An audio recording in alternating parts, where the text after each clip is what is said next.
కాబట్టుకున్నాం వాళ్ళ డాడీ ఒక 500 ఒక 200 కొన్ని డబ్బులు ఉన్నాయన్నమాట అసలుకి. అయితే ఆ రోజు ఆ డబ్బులు పట్టుకొని తను ఏడుస్తున్నాడు. అంటే మా డాడీ వెళ్ళేటప్పుడు తీసుకెళ్ళేటప్పుడు అంటే ఆయన భూమి మీద 5 సంవత్సరాలు బతికినాడు, కానీ వెళ్ళేటప్పుడు ఆయన ఈ డబ్బులు కూడా ఆయన దాచిపెట్టిన డబ్బులు కూడా ఆయన తీసుకెళ్ళలేదు.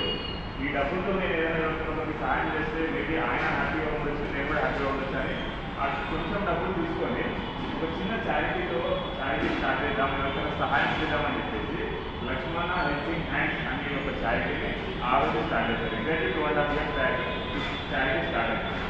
సో అతను ఒక్కరితో స్టార్ట్ అయిన చారిటీ ఈరోజు ఇద్దరు ఒక టీమ్గా ఏర్పడి ఎవ్రీ మంత్ ప్రతి నెల 2.5 సంవత్సరాలు అవుతుంది, ప్రతి నెల ఓల్డ్ ఏజ్ హోమ్స్ విజిట్ కావడము, లేదంటే రోడ్డు పైన చలికాలంలో ఉన్న డిసెంబర్ ఆ టైంలో జనవరి టైంలో రోడ్డు పైన నైట్ 1 o'clock 2 o'clock మేము వెళ్ళి రోడ్ సైడ్ చాలా మంది పడుకుంటే వాళ్ళు బెడ్షీట్స్ ఇవ్వడం, పిల్లలకి ఆర్గనైజేషన్కి వెళ్ళి వాళ్ళకి ఫుడ్ డొనేషన్ చేయడం, గాంధీ హాస్పిటల్ దగ్గర రోడ్డు పైన ఫుడ్ డొనేషన్ చేయడం, అట్లా చెప్పుకుంటా పోతే ప్రతి ఏదో ఒక డిఫరెంట్ ప్రోగ్రామ్స్ ఈ లక్ష్మణ హెల్పింగ్ అనే చారిటీ ద్వారా మేము సమాజానికి ఏదో సహాయం చేస్తాం.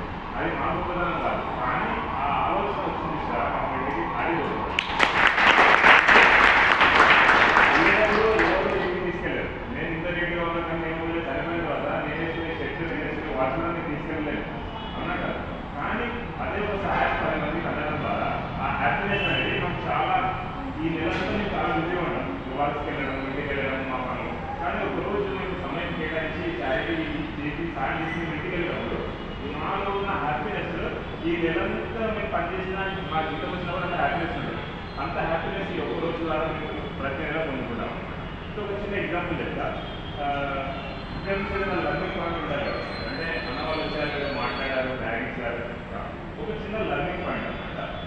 ఈ చేతికి ఎన్ని ఉన్నాయి మన లైఫ్లో ఈ 5 things నేను చెప్తా. ఈ 5 things చాలా ఇంపార్టెంట్ అన్నమాట. మనం ఈ 5 things గుర్తుపెట్టుకొని వాళ్ళకి రెస్పెక్ట్ చేయాలి, వాళ్ళ కోసం మనం నిలబడగలిగితే ఖచ్చితంగా ఈ 5 వేలతో తినే అన్నం మనం కలిగి చాలా ఆరోగ్యంగా ఉంటాం, చాలా సమాజానికి బాగుంటుంది. ఫస్ట్ థింగ్ కమ్ అంటే ఏంటంటే ఇది చాలా క్లోజ్గా అనమాట మనకి. అంటే మనం ఎవరైతే క్లోజ్గా ఉంటుందో వాళ్ళని ఎప్పుడు మనం రెస్పెక్ట్ చేయాలి. అంటే లైక్ మన పేరెంట్స్, మన మమ్మీ కానీ మన డాడీ కానీ ఈ కమ్ చాలా క్లోజ్గా ఉంటుంది మనకి. 5 years చాలా క్లోజ్గా ఉంటుంది. మన క్లోజ్ నా ఫ్రెండ్స్, మా మదర్, మా ఫాదర్, మా రిలేటివ్స్, వీళ్ళని చాలా మనము వీళ్ళని గౌరవించాలి, వాళ్ళ